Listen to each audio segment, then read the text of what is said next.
Nosso primeiro horário terminou, né? Então a gente está retornando, certo?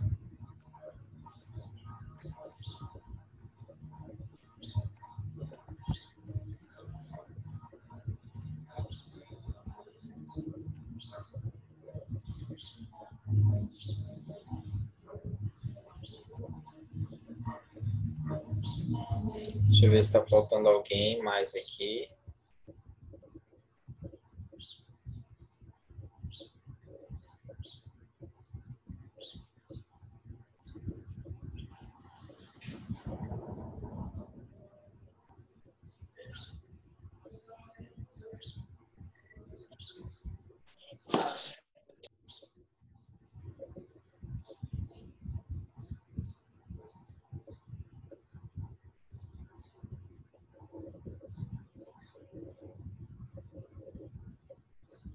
Certo.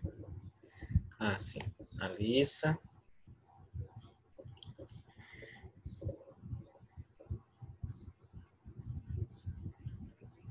Ok, eu vou compartilhar novamente a minha tela com vocês, tá? Tá caindo um pouquinho aí?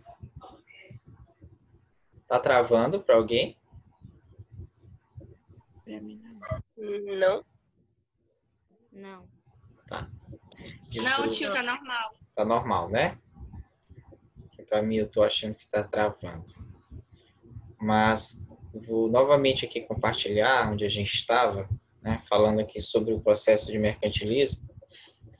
Aí eu tinha deixado uma pergunta no ar, né? Qual era o sinônimo de riqueza do período? Não sei se alguém conseguiu responder, mas a ideia que se tinha na época era que a riqueza, né, ela era limitada. Então, para você poder acumular riqueza, você tinha que acumular ao mesmo tempo uma maior quantidade de ouro e prata, ou seja, pedras, metais preciosos nos cofres nacionais. Era a ideia que se tinha de riqueza na época, né? Que aí a gente chama de metalismo, assim, tá bom? Essa prática de acúmulo de metais preciosos, ouro e prata, principalmente em forma de moedas, né? Era a estratégia que os reis utilizavam para acumular riquezas. Então, essas, vamos dizer assim, essas navegações, elas vão permitir esse acúmulo de metais preciosos nos cofres dos reis, não é? E aí, então, a gente tem um primeiro, vamos dizer assim, um primeiro motivo, né, para que essa população, né, europeia se lançasse ao mar, a busca por metais preciosos. Tudo bem? Até aí?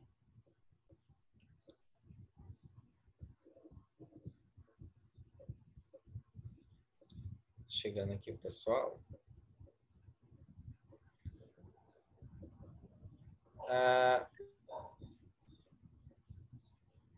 Deixa eu passar aqui. Então, uma coisa que a gente também tem que analisar, né, quando a gente está pensando nos motivos que levaram os europeus a navegarem, é justamente, né, essas duas ideias aí entrelaçadas. Primeiro, a busca por metais preciosos e, ao mesmo tempo, a escassez de metais preciosos na Europa. Tá? Essa busca desenfreada por metais preciosos é justamente porque faltava metais preciosos na Europa. E se a gente pensar que a Europa ela estava em ascensão comercial, um objetozinho vai ser importantíssimo, né, para essa ascensão comercial na Europa, que é o dinheiro. Até o período feudal, as relações de comércio eram dado muito, era feito, na verdade, por produtos, né? Então, se trocava um produto por outro. Quando o comércio ele começa a crescer e a se tornar complexo, essa troca de produtos ela fica complicada, porque ela não facilita, vamos dizer assim, a rapidez com que o comércio precisa, né, para funcionar. Então, até a pessoa conseguir saber quanto é que uma galinha vale se eu quiser trocar por feijão, era um processo muito longo. Então, isso era facilitado pela cunhagem de moedas, né, de dinheiro em forma de moedas. E aí, esse objeto, né, facilitou o comércio, vamos dizer assim. Só que na Europa havia essa escassez de metais como ouro e prata. Então, era preciso ir atrás desses metais para poder cunhar moedas. Tá? E esse é um dos motivos que vão levar os europeus a buscarem, vamos dizer assim, esse processo de navegação, de exploração do mar. Compreendido até aí? Sara, tá compreendendo? Sim, eu estou compreendendo. Tá, né? Levi, Estevão Levi.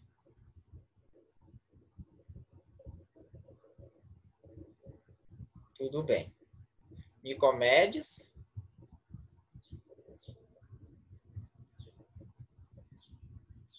Nicomedes ainda não chegou? Tô aqui.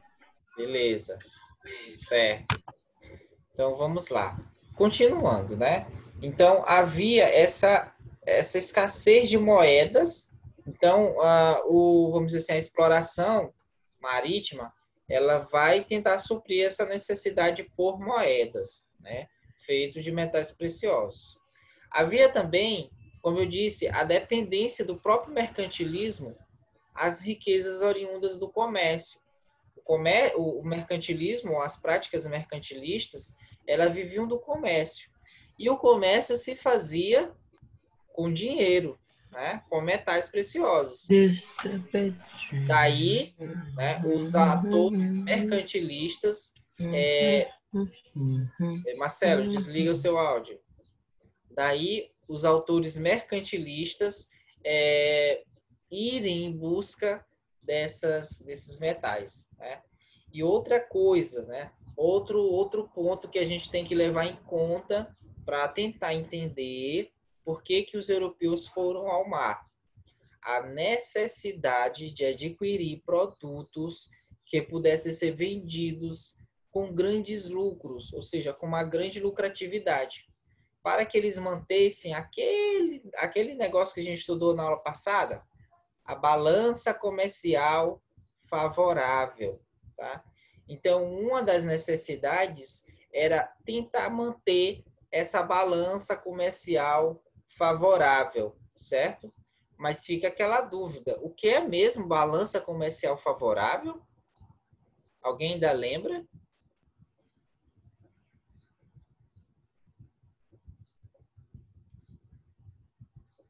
Luiz Felipe? Como é que é, Gil? O que é mesmo? Oi. É quando se comprava, se vendia mais e comprava menos. Assim. É quando se vendia mais e comprava menos. E comprava menos. O negócio da importação e exportação, né? Exatamente. Isso era o que defendia a balança comercial. O que ela defendia? Ela não proibia as importações. Ela só dizia o seguinte: as exportações deveriam ser maiores que as importações, certo? As exportações, ou seja, as vendas, deveriam ser maiores do que as compras. Tá? Era essa a ideia para se manter uma balança comercial favorável. Qual era o objetivo disso, então? Era tentar manter as riquezas no reino. Né? Porque quando você compra muito, se você compra muito mais do que você vende, você acaba fazendo com que essa sua riqueza vá embora dos seus cofres. Né? É muito parecido, por exemplo, com alguém que não é comerciante e que recebe um salário, né, pelo seu trabalho. Geralmente, quando ele pega esse salário, ele vai gastando, quando chega, sei lá, 2 semanas depois dele ter recebido, ele já não tem praticamente nada. Porque não houve nenhum tipo de investimento desse salário, houve apenas a compra, né? A compra, o pagamento de dívidas, o pagamento de contas. Então, nesse sentido, ele mais comprou, né? E, vamos dizer assim, investiu, né? Ou vendeu. Então, a coisa vai embora, né? Só para a gente ter uma noção de como isso funcionava. Tá? Então, é isso. A balança comercial favorável defendia, né, que as exportações deveriam ser maiores que as importações. Né? Assim, quando eles iam atrás desses produtos, né, o objetivo era pegar um produto que fosse muito caro e muito valorizado dentro do mercado europeu, para que então as viagens valessem a pena. Tá? Então essa, vamos dizer assim, é o objetivo quando eles vão atrás desses produtos. Não era qualquer produto, eles não iam viajar em busca de qualquer produto. Eles iam atrás de produtos que realmente valesse a pena ser vendido, que realmente desse lucro. Tá bom? Eles iam atrás de um produto que tivesse uma grande demanda, de luxo, produtos de luxo. Pode ser também. É do sul, gente, é do sul. Produtos de luxo, tá bom?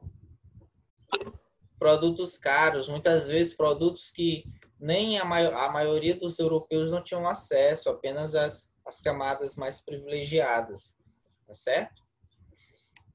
Mas aí a gente tem que também pensar o seguinte: que mudanças estruturais, ou seja, que mudanças nesse período vão permitir com que as grandes navegações sejam possíveis, né? Uma dessas mudanças, vamos dizer assim, a gente pode pensar na abertura das rotas comerciais, de uma maneira geral, no avanço técnico que vai acontecer nesse período, por exemplo, com o surgimento, né, ou o uso de cartografia, de mapas novos, né, mapas que tinham uma melhor definição do mundo, de alguns instrumentos como o astrolábio, como o quadrante, que são instrumentos de navegação, a própria caravela, se a gente pensar no caso português de navegação, a própria caravela, ela seria um barco muito mais acessível, principalmente ao Atlântico, do que em relação ao Mediterrâneo, porque o barco que se usava no Mediterrâneo era um barco muito pesado, então ele não era muito apropriado para as correntes marítimas do Atlântico. Então, as mudanças no âmbito da navegação vão possibilitar, né, essas grandes navegações. Saindo dessa parte da técnica, né, da tecnologia do período, a gente vai perceber que a expansão dos territórios europeus vai dar, né, vai gerar o estabelecimento de colônias e feitorias em diversas partes do mundo. Então, essas colônias, essas feitorias, aí a gente vai fazer só um adendo, tá? Colônia é quando você coloniza um local, quando você explora de fato aquele local. Uma feitoria, ela é mais um entreposto comercial, um local fixo que você tem ali numa região para fazer comércio com os nativos daquela região. Tá? Isso é uma feitoria. Agora, a colônia é quando, de fato, você domina a região e explora a região, sem precisar fazer negociação com os nativos da região. Então, os grandes estados europeus, aí, Portugal, Espanha, Inglaterra, França, Holanda, eles vão construir essas feitorias e vão estabelecer colônias em vários territórios na América, na África, na Ásia, para poder fazer esse comércio. Há um novo rearranjo de poder também nesse período. Você tem a aliança com a burguesia, reis e burgueses se aliam aí nesse processo de comércio, uns apoiando os outros aí em suas necessidades para implementar essas grandes navegações, né? E por exemplo, o rei ele organizava as frotas que iam para o mar, né? E ele organizava isso a partir do apoio financeiro da burguesia, né? E aí iam aqueles grandes navegantes, Vasco da Gama, Pedro Álvares Cabral, né? E outros navegantes desse período, que vão aí explorar, por exemplo, o Oceano Atlântico. A gente vai ter a consolidação de vastos impérios que ligavam diferentes regiões do planeta, ou seja, essas colônias, né, elas vão se desenvolver e vão, por exemplo, vão gerar os vice-reinados, as capitanias, que a gente vai ver, por exemplo, em Portugal e nas colônias portuguesas, melhor dizendo. Sim. Nas colônias portuguesas e também nas colônias espanholas. Isso vai gerar, vamos dizer assim, um aumento do território dessas grandes nações, construindo verdadeiros impérios, né, nesse período.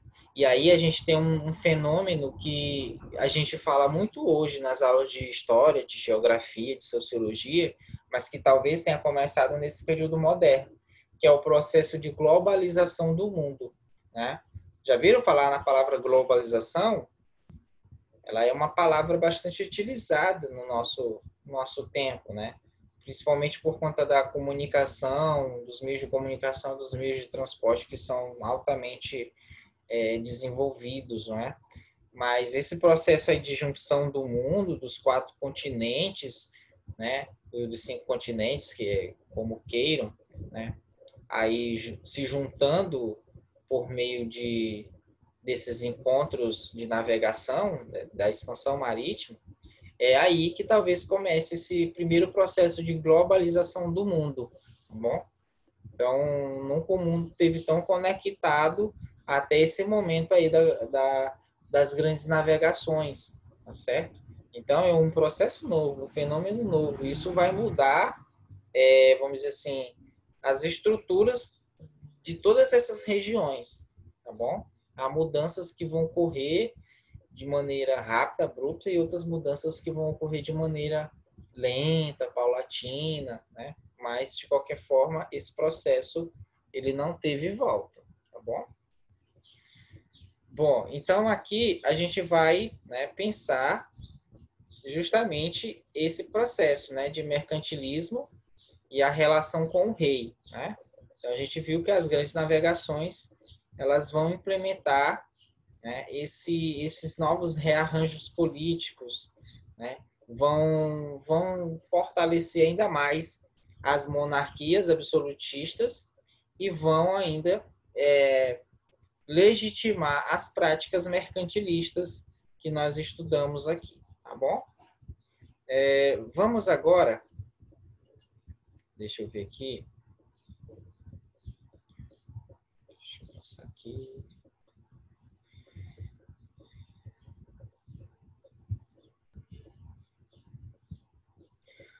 Bom, vamos agora entender como que se deu essas rotas comerciais, ou quais rotas comerciais começaram a ser exploradas nesse processo de expansão marítima, né?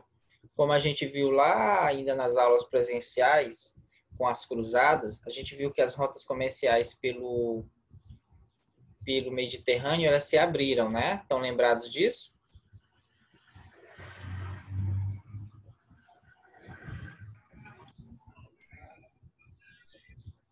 Heloísa, Caio. Lembram do que a gente falou sobre a abertura do mar Mediterrâneo?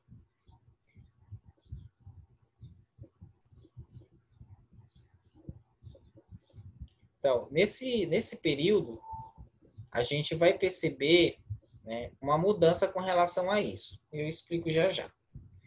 Tá. Durante a Antiguidade e no período medieval, a gente vai ver que o Mediterrâneo ele foi um local importantíssimo para o comércio, né?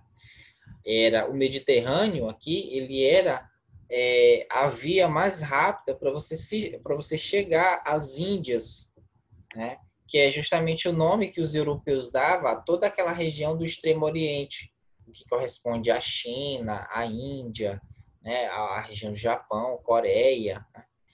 Então, os europeus tinham acesso aos produtos que essas regiões produziam a partir das rotas pelo Mediterrâneo, né? Outras rotas também foram construídas, como, por exemplo, a do viajante Marco Polo, que ele fez uma rota um pouco diferenciada, mas que também ele passou pela mais importante, que era a Rota da Seda, e ele vai contar histórias fascinantes, né, desses lugares que ele visitou, né? Então, essas histórias, elas permeavam o imaginário dos europeus e fazia crescer a cobiça, né, em seus corações, no sentido de querer também essas riquezas e também adentrar e encontrar essas culturas, né? Então, o Mediterrâneo aí, principalmente por volta do século XI ao século XV, ele era um grande atrativo para o comércio europeu, certo?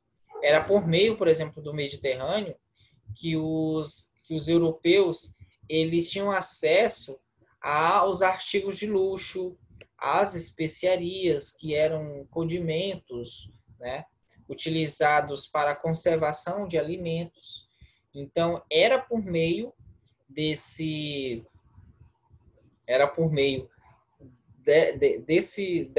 dessas rotas comerciais pelo Mediterrâneo que esses produtos chegam, né, aqui vamos dizer assim, na Europa, né, no continente europeu. Como eu estava dizendo, eles iam atrás de produtos que eram bastante cobiçados. E um desses produtos eram as especiarias, que nada mais eram do que temperos que as pessoas utilizavam para tentar melhorar o sabor dos alimentos. Principalmente porque, na época, não existia o que a gente chama de geladeira, não é?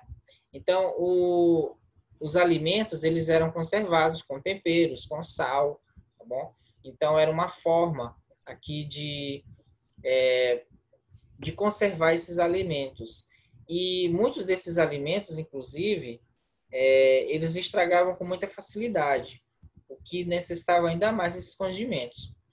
Por conta da importância desses elementos, né, vamos dizer assim, desses temperos, ele era um dos produtos muitíssimo valorizado na Europa com um preço absurdo. Por isso que valia a pena fazer as rotas, né, atrás deles. Oi, Luiz Felipe.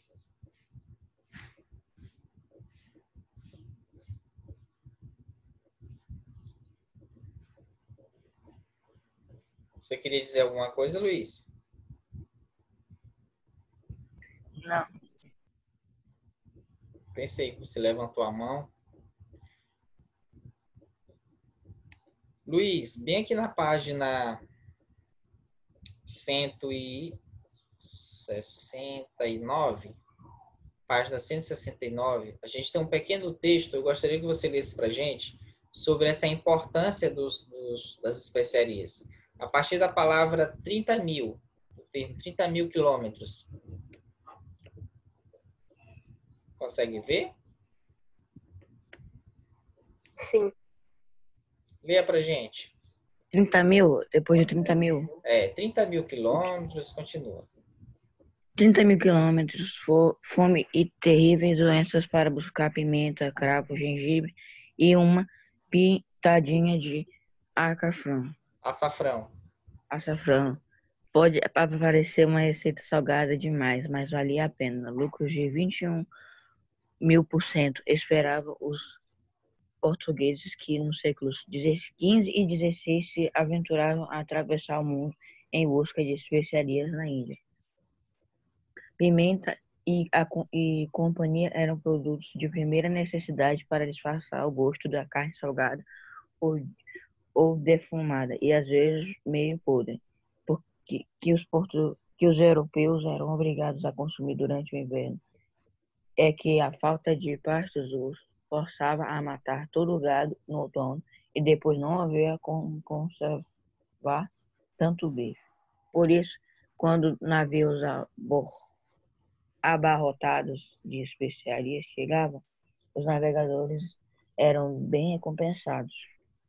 Parece estranho para a gente que vive no período das grandes tecnologias, né? Pensar que as pessoas viajavam para comprar tempero, né? E que esses temperos eram coisas valorizadíssimas, certo? Parece meio estranho para a gente que é acostumado, por exemplo, a viajar para comprar eletrônicos, né? E outros produtos tecnológicos. Nesse período eles viajavam para comprar temperos, cravo, gengibre, açafrão, né? Pimenta do reino, e outros produtos, né? Que eles iam atrás, noz moscada, que eram exatamente produtos que davam melhor sabor para esse alimento, que muitas vezes era um alimento estragado por conta da falta de conservação. E valia muito a pena, como o texto diz. Olha só, lucros de 21.000%. Imagina um lucro de 21.000%. É como se você comprasse um produto vamos dizer assim, a R$1 e você ganhasse 21.000 na revenda. Percebe? É muito lucrativo. Então, portugueses saíam no século XV e XVI e se aventuravam em busca das Índias atrás desses alimentos, né? desses condimentos aí. E, em troca, né, o que os navegadores ganhavam? Quando eles traziam, eles ganhavam em troca dinheiro, a própria alimentos. Eles trocavam, por exemplo, os temperos por alimentos, como a carne, né? Então, havia essa troca muito intensa nesse período. Então, era um comércio bastante lucrativo e que valia muito a pena você se arriscar em busca dele, tá bom? Um dos caminhos que se utilizava nesse período, eu vou passar aqui, para que se tivesse acesso a esses condimentos, é o que a gente vai chamar de rota da seda, tá?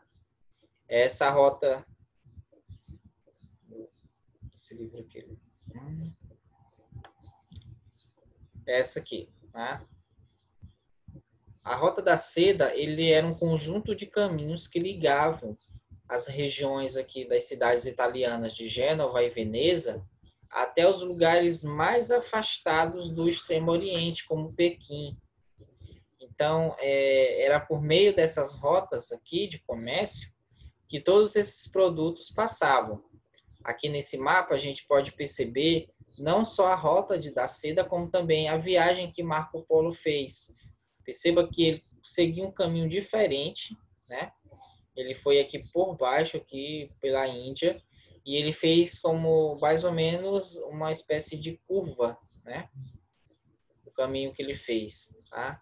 Outros caminhos que ele fez também por aqui pela Rota da Seda. Então, os caminhos que Marco Polo fez foram bastante diversos, se a gente comparar só com a Rota da Seda. Tá bom? Então, aqui era por meio desses caminhos que vinham essas mercadorias que enchiam os mercados europeus. Então, aqui, a gente viu que até o século XV era muito lucrativo para os europeus fazer esse processo. O que vai, então, modificar a visão dos europeus em relação ao Mediterrâneo? O que vai levar os europeus a deixarem de utilizar o Mediterrâneo com tanta intensidade e passar a buscar novas rotas de comércio? Por exemplo, pelo Oceano Atlântico, né? O que será que vai acontecer nesse período? Então, uma das explicações que a gente tem, né, para fazer é o seguinte, que a partir do século XV, com a tomada de Constantinopla, aqui pelos turcos otomanos, essa região, né, que dava acesso aqui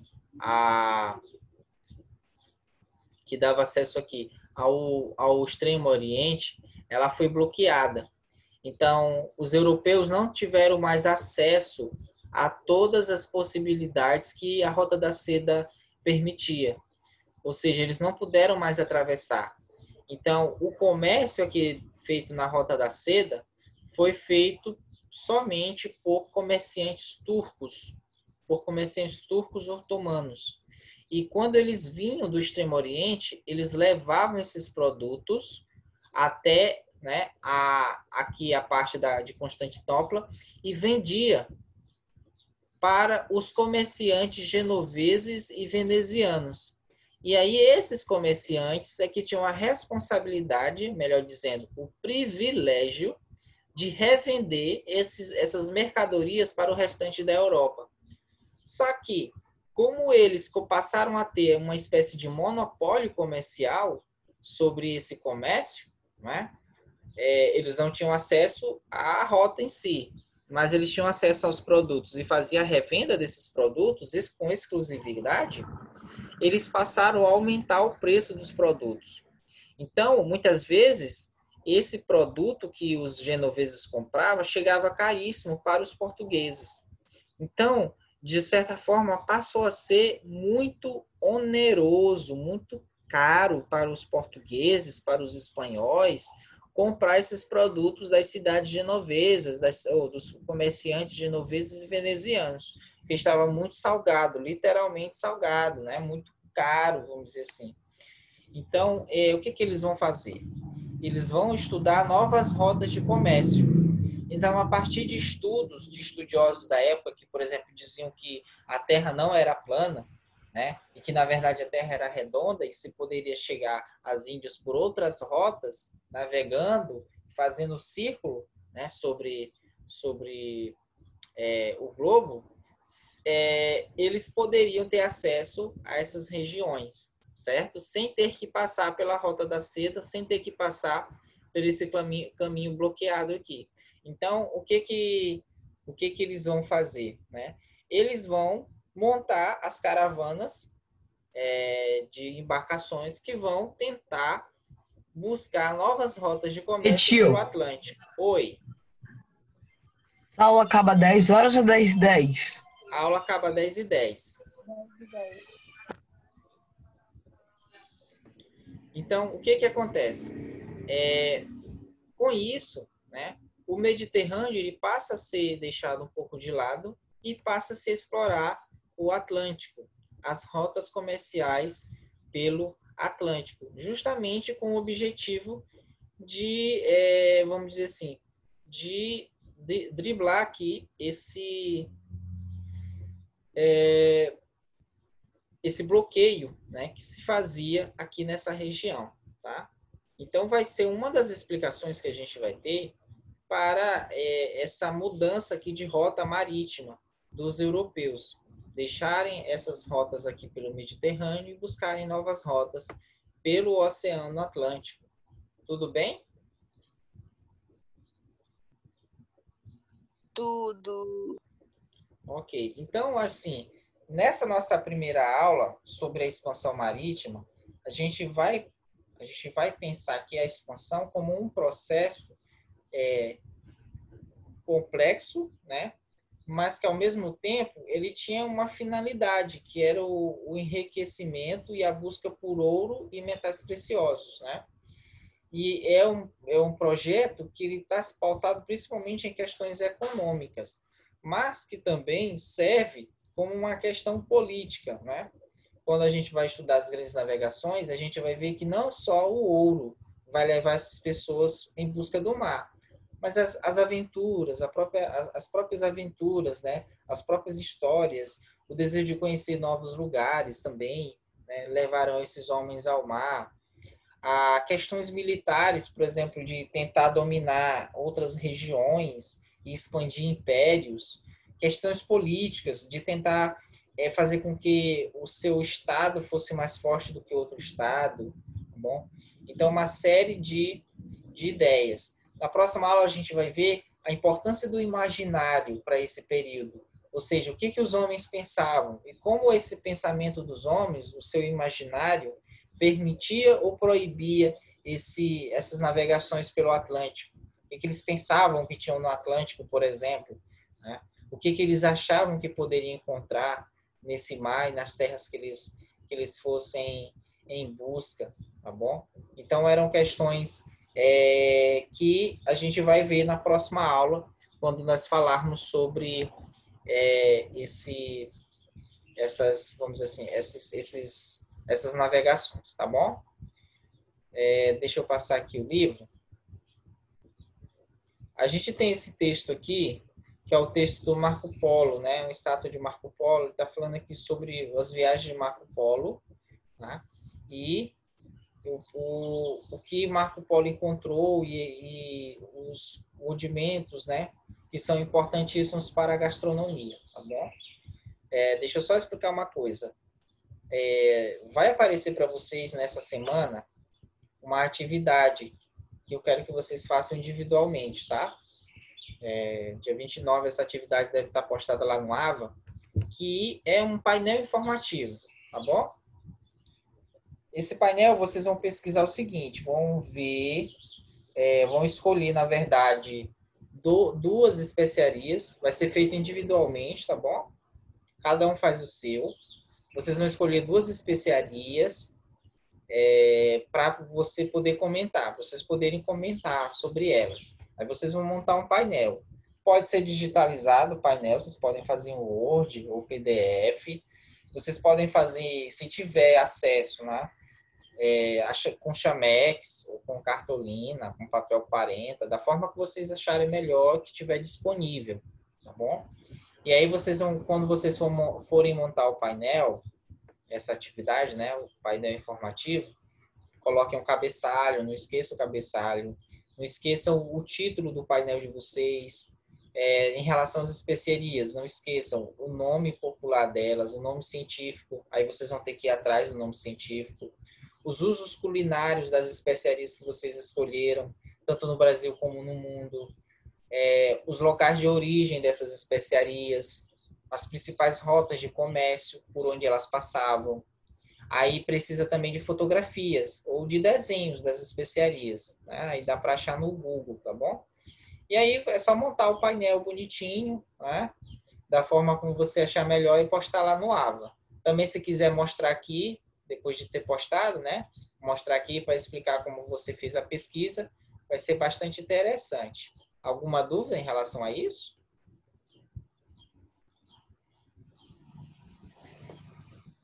Não. Não? Então, quando aparecer lá nessa atividade, leiam direitinho lá as instruções para saber como será feito, tá bom? Para que vocês possam fazer ela de uma maneira bem legal, tá certo? Tio, são duas ou É três para fazer hoje, especiarias? tio? Não é para fazer hoje. Assim que ela abrir lá no AVA, você pode já começar a pesquisa, tá bom? Duas especiarias está de bom tamanho. Não façam 3, não. Façam só 2 mesmo, tá bom? Porque tem várias informações que vocês têm que colocar no painel informativo de vocês, certo? Então, é melhor só 2. Fica mais fácil de fazer a pesquisa. Oi? Então, é só uma pesquisa sobre 2 especiarias. Isso. Uma pesquisa sobre 2 especiarias que vocês vão montar num painel. Um painel informativo. Como se fosse um cartaz, sabe? Explicando um pouco sobre... Depois tem que mandar no AVA?